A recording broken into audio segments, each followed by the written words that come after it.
I went to my father's funeral, and at the funeral, my sister, she was at the end of the church pew, and she was right next to the casket, and she got very emotional at the funeral, and she had been holding up really, really good before this, and she said later, she said it could have been because she was right next to the casket.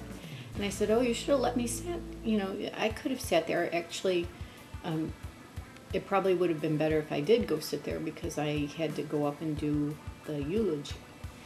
But one of the things I said, you know, well, it's not really Dad in there. And she turned and gave me the dirtiest look as if, and she said, what are you talking about? It's not really Dad in there. And I'm like, well, you know, Dad's gone on, you know, that was just an empty shell. And she was really getting mad at me because come to find out, which I didn't realize, and she's a Catholic, she doesn't believe that there's anything else, you know, there's no proof that there's anything else. So as far as she's concerned, when this life ends, it's over.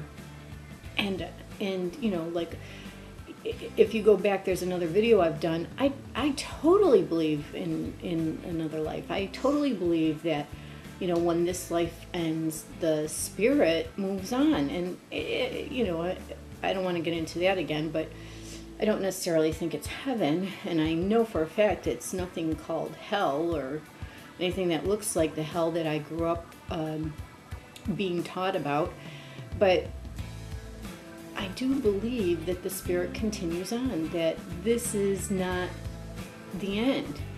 And a lot of, and what I quoted to her was, you know, in the Bible, Jesus said, in my Father's house there's many mansions, and how I interpret that is there's many different planes of existence.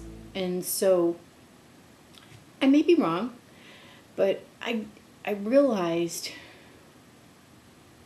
while I was talking to her how naive I sounded and how much like a little girl who really wants to believe in something beyond. And she's right, there is no proof.